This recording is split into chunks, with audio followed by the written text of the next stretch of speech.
নমস্কার। আপনারা যারা অন্নপূর্ণা যোজনা আবেদন করেছেন, পয়লা জুলাই থেকে তাদের টাকা দেওয়া শুরু হচ্ছে, কিন্তু প্রত্যেকে টাকা পাচ্ছেন না। কারা টাকা পাচ্ছেন সেটা জানাবো। একই সাথে যাচাই প্রক্রিয়া কি হবে, অর্থাৎ ভেরিফিকেশন প্রক্রিয়া কী হবে সেটা জানাবো, এবং অ্যাকচুয়ালি কাদের নাম বাদ যাবে সেটাও ভিডিওতে জানাবো। কাজেই ভিডিওটি প্রথম থেকে শুরু করে শেষ পর্যন্ত ওয়াচ করুন। ভিডিওটি ভালো লাগলে অতি অবশ্যই একটি লাইক প্রদান করুন।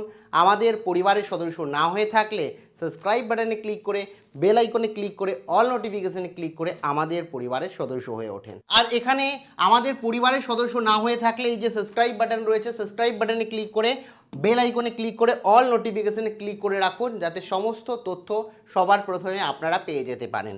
তো এখানে সবার প্রথমে আমি এক এক করে বলে রাখি, প্রায় 1.5 কোটি মানুষ কিন্তু অলরেডি অন্নপূর্ণা যোজনায় আবেদন করে ফেলেছেন। হয়তো আপনিও তার মধ্যে একজন মানুষ যে অন্নপূর্ণা যোজনায় আবেদন করেছেন। এক্ষেত্রে বলে রাখি, এই মুহূর্তে বিশাল মাত্রায় আবেদন, 1,50,00,000-এরও বেশি মহিলা আবেদন করে ফেলেছেন।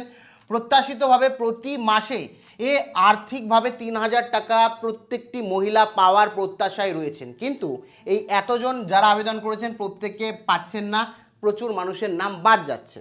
এখানে বলে রাখি পরিস্থিতি মানে আপনাদের উৎকণ্ঠটা আমরা জানি, স্বাভাবিক। আমরা জানি যে এই 3,000 টাকা পরিবারের চিকিৎসা কিংবা সন্তানের শিক্ষা জন্য কতটা জরুরি। মে মাস থেকে টাকা আপনারা এখনও পাননি, পয়লা জুলাইয়ের পেমেন্ট নিয়ে চিন্তা করছেন, কেন এত দেরি হচ্ছে? তো প্রথমেই বলে রাখি যে এই মুহূর্তে দাঁড়িয়ে কিন্তু ফিজিক্যাল ভেরিফিকেশন হবে, কারণ আগে যে সময় আমরা দেখেছি যে কিছু লক্ষ্মীর ভাণ্ডারের টাকা এক একজনের পঞ্চায়েতের যে প্রধান রয়েছে এক একজনের নামে, জানেন, একজন ছেলের নামে 10টা করে লক্ষ্মীর ভাণ্ডার এসছে, 15টা করে বার্ধক্য ভাতা এসছে, এরকম প্রচুর দুর্নীতি কথা আমরা কিন্তু এখন জানতে পারছি। সেই দুর্নীতি যাতে না হয়, আপনাদের টাকা যাতে আপনাদের কাছে পৌঁছায়, সেই কারণেই কিন্তু ফিজিক্যাল ভেরিফিকেশান করছে রাজ্য সরকার। পেমেন্ট পাওয়ার জন্য শর্ত রয়েছে যে আপনি আবেদন করবেন, আবেদন করার পর আপনার কি পেমেন্ট হবে তার মাঝখানের যে মেন স্তম্ভ, এটাকে অনেকে গুরুত্ব দিচ্ছেন না, আবেদনকে গুরুত্ব দিচ্ছেন। আবেদনের পরে ফিজিক্যাল ভেরিফিকেশান হবে, ফিজিক্যাল ভেরিফিকেশানেই হবে। যদি ফিজিক্যাল ভেরিফিকেশান ছাড়া আর পেমেন্ট হবে না। অনেকেই ভাবছেন যে জুন মাসের দিকে যাদের টাকা ঢুকেছে তাদের হয়তো প্রত্যেকের টাকা ঢুকবে, এমনও কিন্তু বিষয় নয়। জুন মাসে টাকা হয়তো পেয়েছেন যারা, তারা জুলাই মাসে নাও পেতে পারেন, কারণ তাদেরও এখন ভেরিফিকেশন হবে, ফিজিক্যাল ভেরিফিকেশন হবে। আপনি অনলাইনে আবেদন করুন কিংবা অফলাইনে আবেদন করুন, যেমন এক্ষেত্রে আপনি 5 তারিখ ফর্ম জমা দেন কিংবা 15 তারিখ ফর্ম জমা দেন, যারা আগে দিয়েছেন অবশ্যই আগে ভেরিফিকেশন হবে, কিন্তু ভেরিফিকেশন মাস্ট, ভেরিফিকেশন করতে হবে। আশা কর্মীদের দ্বারা আপনার বাড়ি আসবে, ফিজিক্যালভাবে ভেরিফিকেশন পাস হবে, তারপরেই পেমেন্ট আপনি পাবেন। এক্ষেত্রে বলে রাখি কেন এটা কড়াকড়ি এত দেরি হচ্ছে। অতীতের সমস্যা, লক্ষ্মীর ভাণ্ডার, বয়স্ক ভাতার মতো প্রকল্পে অসংখ্য ভুয়ো অ্যাকাউন্ট তৈরি হয়েছে। আমি বললাম এরকম আমাদের এখানেও বিভিন্ন জায়গায় আমরা এরকম তথ্য পাচ্ছি, যেখানে একজন পঞ্চায়েত প্রধানদের নামে প্রায় 21টা প্রকল্প টাকা ঢুকেছে একবারে, বুঝতে পারছি, 1,000 টাকা করে হলেও 21,000 টাকা, এবং তার ছেলের নামে হয়তো 20টা প্রকল্প, মানে লক্ষ্মীর ভাণ্ডারই 13টা অ্যাকাউন্ট দেওয়া আছে, 13টা অ্যাকাউন্টে হয়তো ঢুকছে। সেক্ষেত্রে প্রায় 20,000 টাকা, মানে 40,000 টাকা মাসে এক একটা পরিবার এক্সট্রা দুর্নীতি করে নিয়েছে। তো এই দুর্নীতি, এই ভুল বিষয় যাতে আর না ঘটে, সাধারণ মানুষের টাকা যাতে ভুল মানুষের অ্যাকাউন্টে না যায়, আপনাদের এই কথা মাথায় রেখেই কিন্তু অযোগ্য ব্যক্তিদের বা জালিয়াতি যারা করেছেন তাদের জন্য কিন্তু এই ভেরিফিকেশন শুরু হয়েছে, যাতে কোনোরকমভাবে জালিয়াতি না হয়। সরকার সাময়িকভাবে নতুন পেমেন্ট স্থগিত রেখেছে, কঠোর নির্দেশিকা দিয়েছে, পেমেন্ট করার আগে 10 বার প্রয়োজনে যাচাই করুন, এবং প্রকৃত যে প্রাপকরা রয়েছে যারা তারা গতির চেয়ে নির্ভুলকে গুরুত্ব দেওয়া হচ্ছে, এবং যারা প্রকৃত প্রাপক, যারা প্রকৃতভাবে টাকা পাওয়ার যোগ্য, যাদের প্রয়োজন তাদেরকেই দেওয়া হবে এমন বলা হচ্ছে।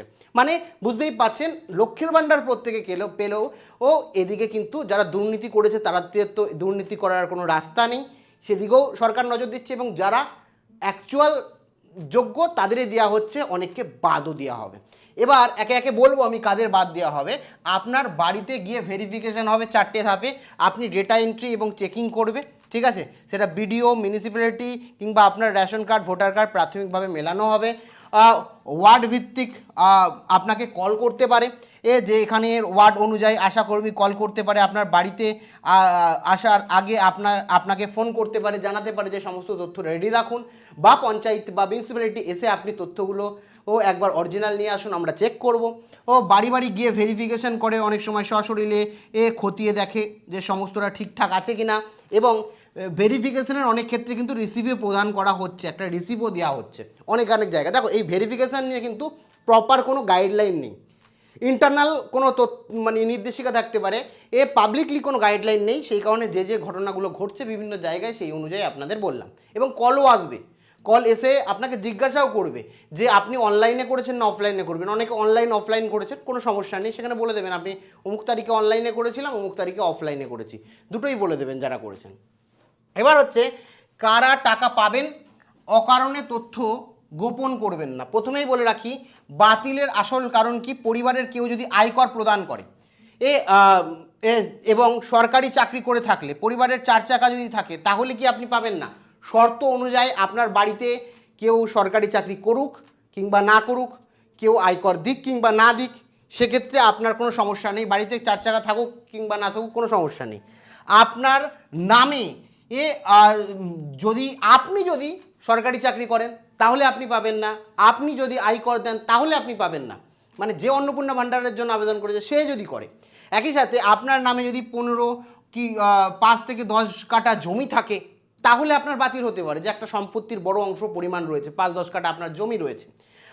ঠিক আছে, এই সতর্কতাবার্তা 4 চাকা গাড়ির পাশে লুকিয়ে রাখা বা জমির হিসাব কমিয়ে লেখা, এই মিথ্যে তথ্য দিয়ে ভেরিফিকেশন প্রক্রিয়া আরও বেশি বিলম্বয়ে পড়বে। তাই সততা আর সাথে টাকা পেতে সততার সাথে সমস্তটা ফিল আপ করবেন, যাতে দ্রুত আপনি পেমেন্ট পেয়ে যান। সে কারণে কোনো কিছুই লোকাবেন না।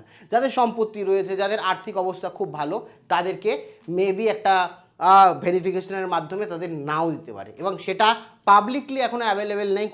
ওই বললাম বহু বেশি জমি রয়েছে, যে বেশি জমির পরিমাণ আছে, এইগুলো সদস্যের কেউ যদি চাকরি করে সরকারি, সেক্ষেত্রে কোনো সমস্যা হবে না। এবার বলে রাখি, গুজব থেকে একটু দূরে থাকুন। সোশ্যাল মিডিয়ায় কিন্তু অনেক গুজব ছড়াচ্ছে, যে ফোন নাম্বার বা মোবাইল আধার নাম্বার বা পেমেন্ট অ্যাপ্রুভ স্ট্যাটাস দেখা যাচ্ছে 5 তারিখ এর আগে যারা আবেদন করেছেন তারা 1 জুলাই পাবেন। এই ধরনের বিভিন্ন ধরনের ভুয়ো তথ্য ছড়াচ্ছে, যে পেমেন্টের জন্য এলাকাগুলোতে গ্রিন বা রেড জোন করা হয়েছে।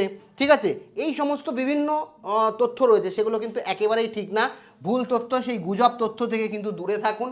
এবং সত্য যদি বলি, সম্পূর্ণ মিথ্যে। অনলাইনে পোর্টালে শুধুমাত্র আপনার ফর্ম জমা দিয়েছেন কি না আর সেটাই দেখা যাচ্ছে, অ্যাপ্রুভ বা অন্য কিছু দেখার কিন্তু কোনো সম্ভাবনা নেই। যেগুলো বলছে যে আপনার পেমেন্ট দেখা গেলে যে এখন সাবমিটেড দেখাচ্ছে, সেটা পরবর্তীকালে অ্যাপ্রুভ না রিজেক্ট হয়েছে সেটা দেখা যাবে, সম্পূর্ণভাবে কিন্তু ভুল। ওটা তারা মিসগাইড করছে আপনাদের। আবেদনের তারিখের ওপর দেখা যাচ্ছে না, পঞ্চায়েত বা ওয়ার্ড ভিত্তিক ভেরিফিকেশান করলেই আপনার কিন্তু পেমেন্ট হবে। এবং কিছু মিডিয়া সম্পূর্ণভাবে ভুয়ো খবরও কিন্তু ছড়াচ্ছে, কিছু মিডিয়াও রয়েছে, মিডিয়া হাউসেস, প্রত্যেকে নয়, কিছু কিছু তারা কিন্তু করছে, সেদিকে সতর্ক থাকুন। এবং বাজেট নিয়ে চিন্তা, ফান্ডের কি অভাব হবে?